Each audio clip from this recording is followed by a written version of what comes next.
Night envelops Whitechapel. Cobblestones glisten with recent rain, Jack's heels thudding softly against them. The gas lamp overhead flickers, casting erratic shadows upon the walls. He passes an old man hunched in a doorway, pipe clutched in his hand. The man has become a part of the brickwork, weary eyes, worn clothes, the city's decay ingrained into his very being. Ahead, a woman leans against the storefront. She hums a soft tune, her voice melding with the sounds of the night. Their gazes meet for a moment.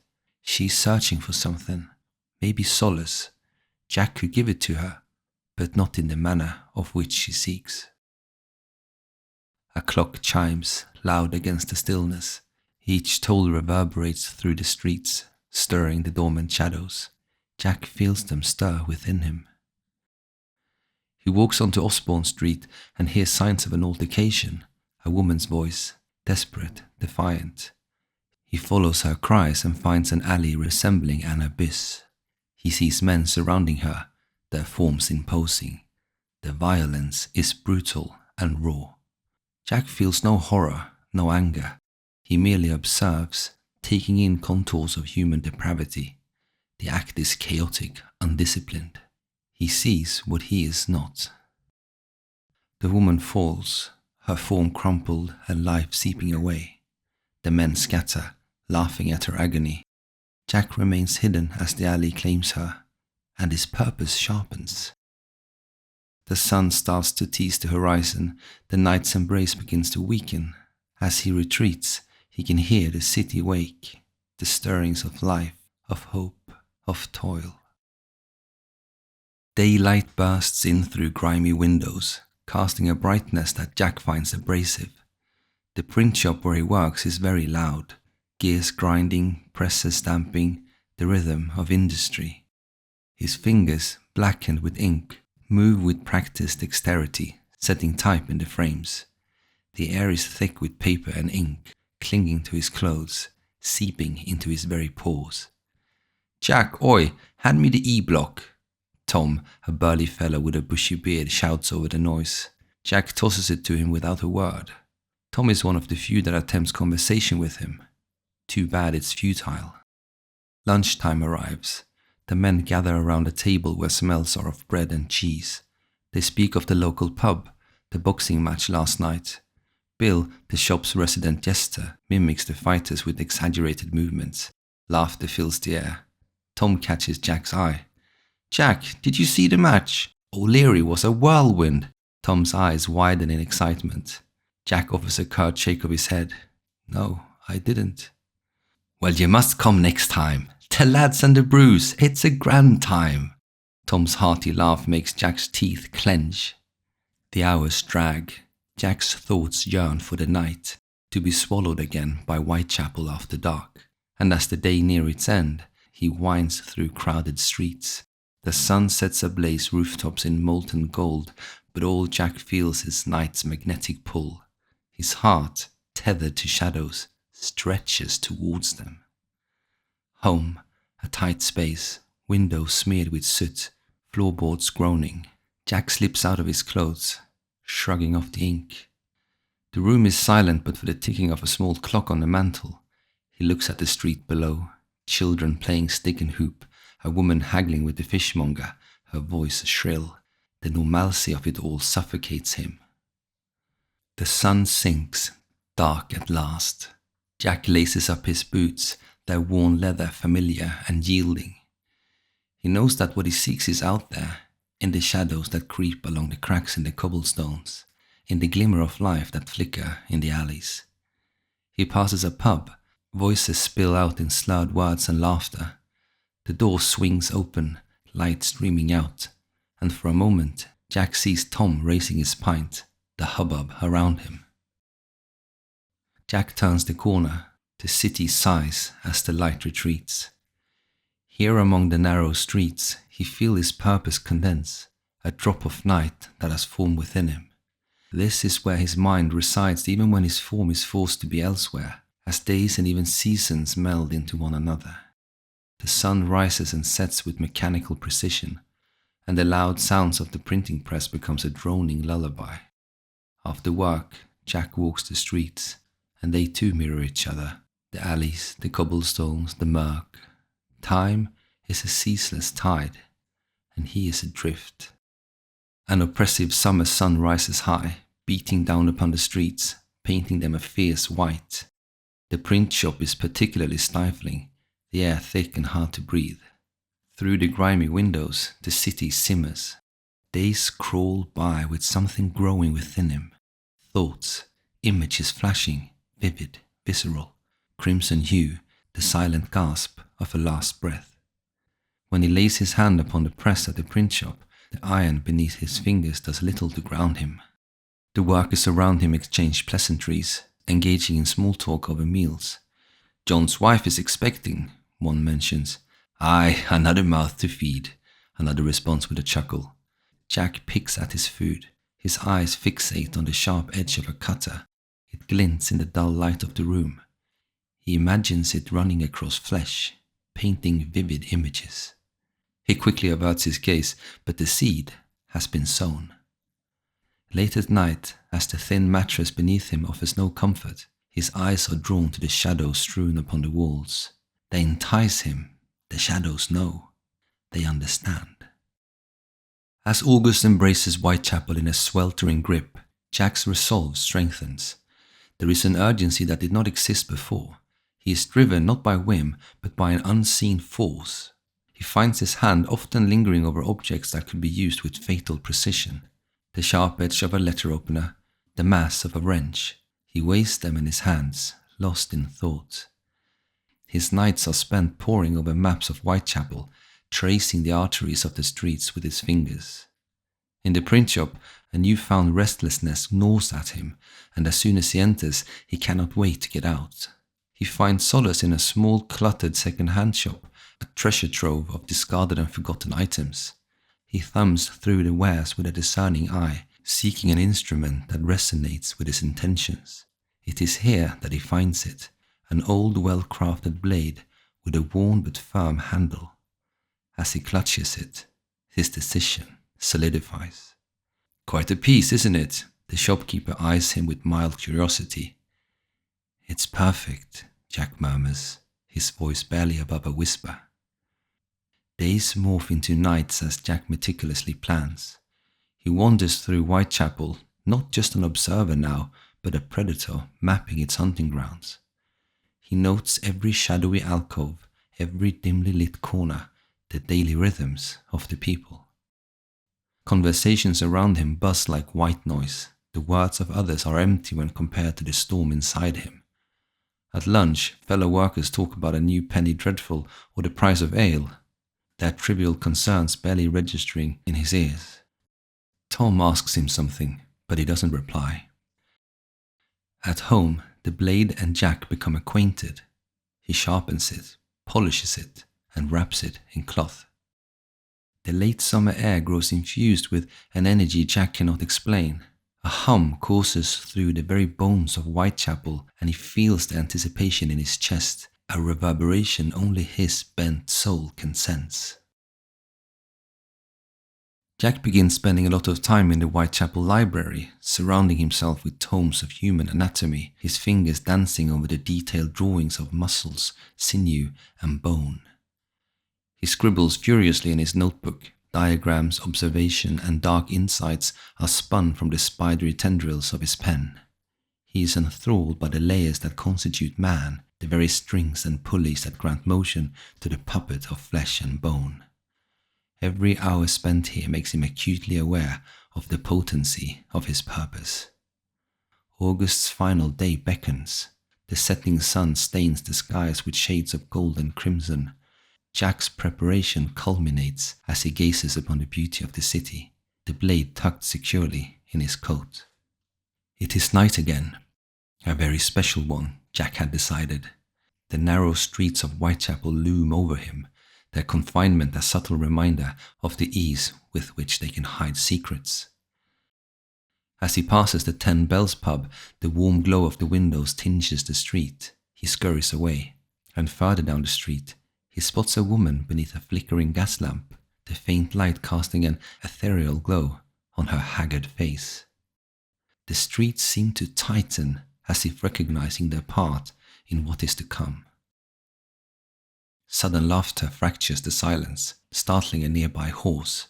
She's drunk, swaying unsteadily, her bonnet tilted, talking to herself, slurring curses. Jack approaches. She sees him, her gaze briefly sharp before melting into complacency. Her intoxicated smile beckons. He gestures down a dim alley, his voice a whisper of promises. She follows. The alley consumes them. The imposing walls of brick close in like the wings of the night. His heart remains steady, his mind clear. She trips, her hands scraping against the bricks. "Blimey," she mutters. Her words stumble just as she does. His breath dances with the cold air. Darkness cloaks his gaze as he looks down at her. "Excuse me, governor," she slurs, pulling herself back to her feet, teetering. The hem of her skirt is muddied, the fabric torn. A tiny stream of blood meanders down her hand. This is the place. The scent of the alley tells him so. A blend of decay and desperation. It's a visceral call to the primitive corners of his mind. There is no morality here, just the raw essence of existence. His fingers trace the handle of his blade hidden within his coat. It's solid, the weight a promise. Shadows are whispers, and they are in his ears, a litany, a mandate. Her eyes are barely focused as she inches toward him, muttering incoherently. He seizes the moment. The blade glides out. His movement has no hesitation. Her eyes widen, and for a moment there is a flicker of realization. Her mouth forms a soundless "oh," her foggy breath betraying the scent of a hard life. The fabric of her shabby dress, mottled with years of toil, stretches taut against her bony frame as she tries to retreat. Her fingers clutch at the air as if trying to grasp the last tendrils of a fleeting dream. There is a muted scuffle as she tries to resist. His focus is unyielding. He feels the vibrations through the handle as the blade moves through flesh, and the ghost of a sob brushes against the brickwork. As he ceases his motion, her limp body is still, and there is an electric quiver in his soul. As Jack leaves, the alleyway behind him is darker, somehow emptier. It fades behind him as the streets weave around him. He walks among the sleeping dwellings of Whitechapel, the whispers of the night just beyond hearing. It's as if the city keeps its breath shallow, reverent.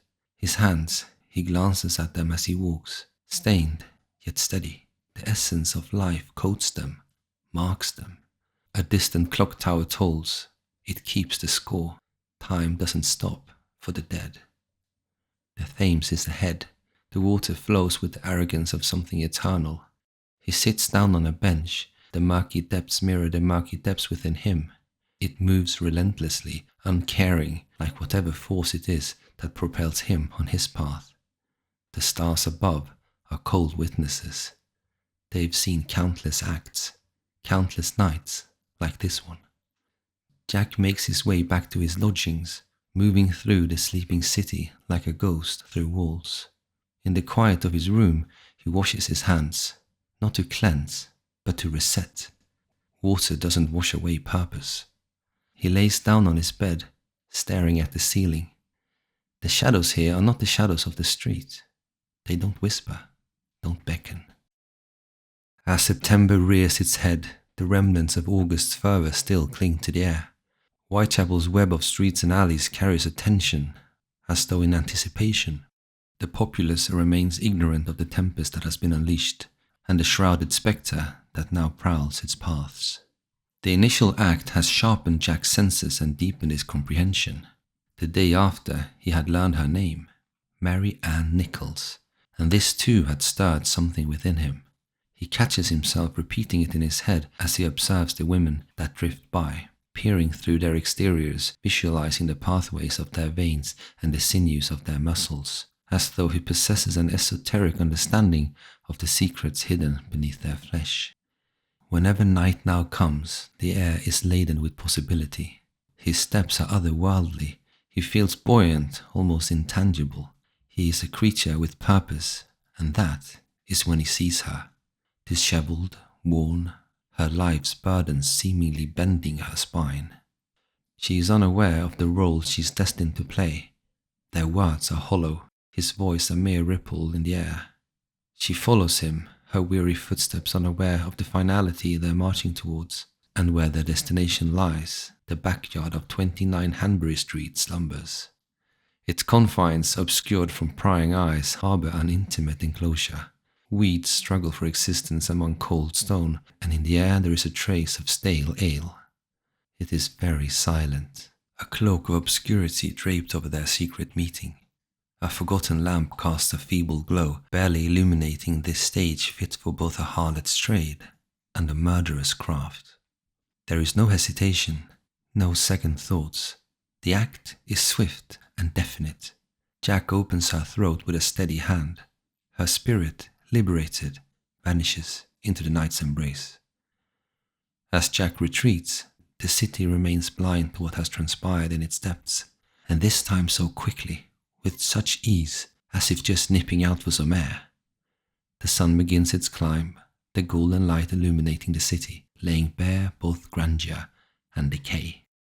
The next day, as he peruses the newspaper, her name alights upon his sight.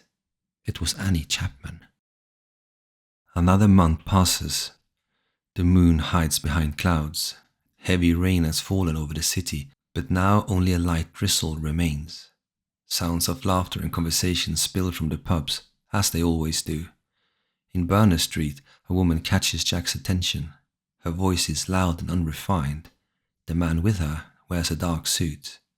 Jack keeps his distance, watching their movements.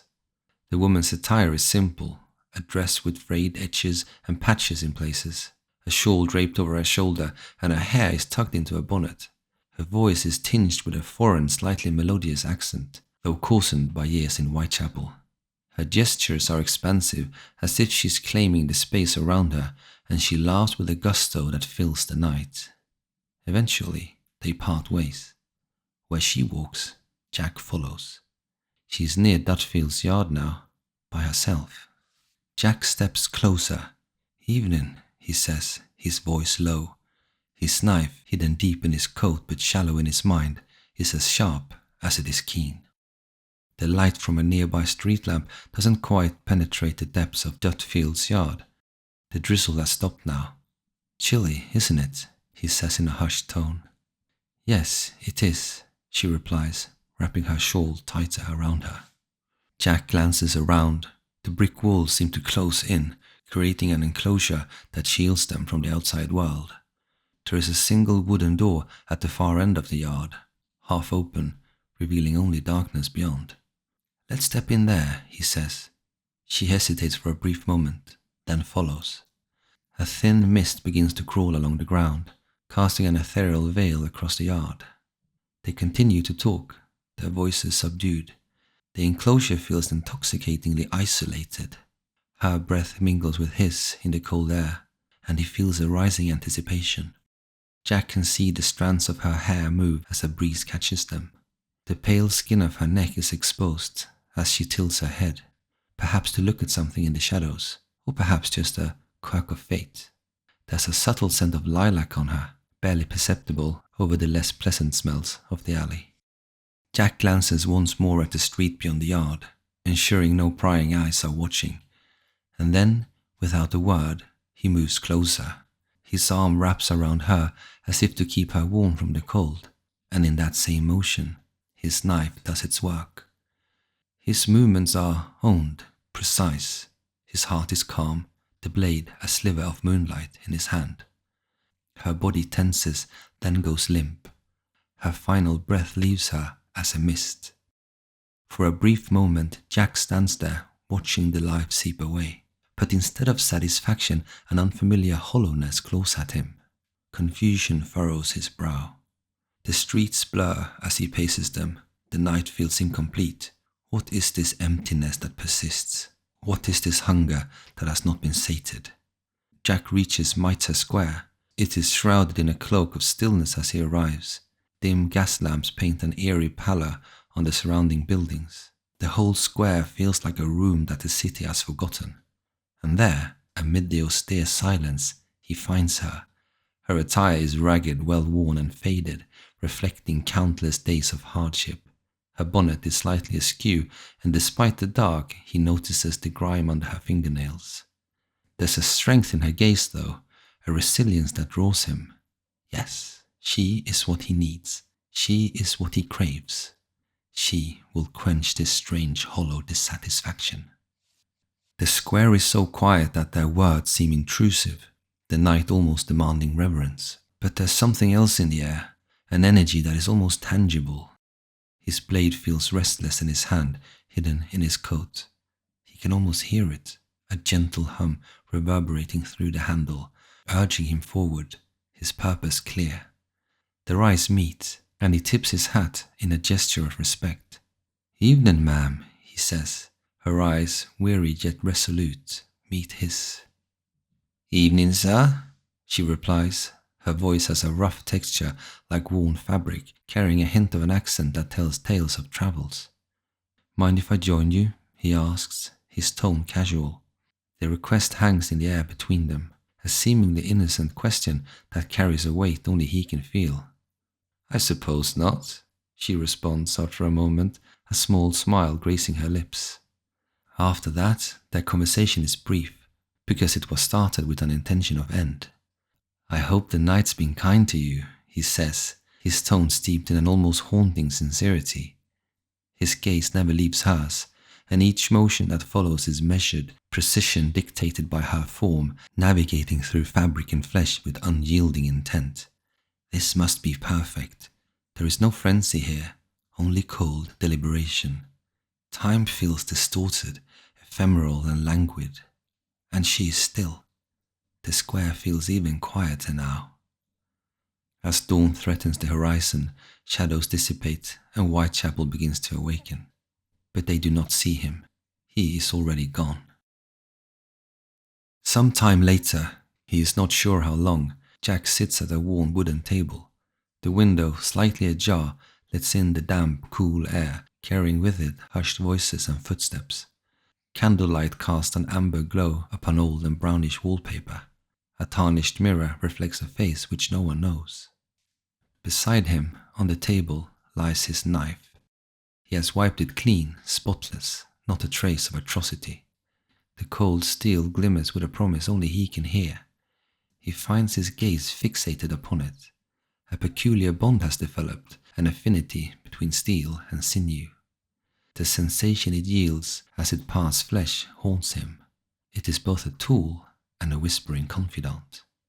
Occasionally, and dripping with trepidation, he can hear his name. No, not his, the one they had given him, the only one any of us know. The city shudders with each mention. "Jack," they whisper, as though invoking an ancient curse, and as they do, he recalls the shadows in Dutfield's yard, the gasping silence as Elizabeth's form crumpled. Yes, he knows her name too. He knows both their names, Elizabeth Stride and Catherine Eddowes. If only the newspapers knew how their print enticed. And yet he still feels hollow somehow. There is a crescendo lacking, and the night, it beckons. Slowly he rises from the chair, his fingers firmly gripping the knife. His heartbeat shifts with the pulsing fear of Whitechapel. The door closes behind him with an echo of finality, and his form dissolves into the night. The city is restless. Fog is thick and heavy. Jack finds himself walking down Dorset Street, his boots muted on the cobblestone. He hears a young woman's laughter, a voice sweet as honey and laced with despair. She stands near the entrance of Miller's Court, swaying slightly, wrapped in a shawl struggling to defend against the biting cold. Her hair, a cascade of auburn waves, catches the feeble light from the street lamp. She sees him and smiles, but there is no joy in it. "Care to share the night, love?" she asks. Something about her draws him in. Is it her youth, the way her fragile spirit still clings to the world despite the weight of her existence? They talk for a moment outside her room. He tells her his name. She laughs, a sound akin to the chime of delicate glass. "I'm Mary Jane," she introduces. Her room is her sanctuary, she tells him, a place to forget. "Come in," she says with a hint of mischief in her voice. "We can be warm and forget together." As she opens the door, candles make shadows dance like wraiths. They step inside. The door closes behind them, and the world of Whitechapel feels very far away. Inside the dusky room, peeling wallpaper hangs like ancient scrolls. He sees a faded rug and a simple iron bed with threadbare linens. The faint smell of mildew competes with the scent of burning candle wax, and the only window is small and covered in grime. Mary Jane is still talking, but her words are fading into the background as his focus sharpens. She turns her back to him for a moment. It is then that his hand, as though guided by an otherworldly force, draws the knife from his coat. She has no time to react. The violence that unfolds is a storm, a torrent of dark emotions released through the steel, and when he himself thinks the peak has been reached, it escalates into a frenzy even he has never before known. His knife moves with a will of its own, carving, rending, tearing.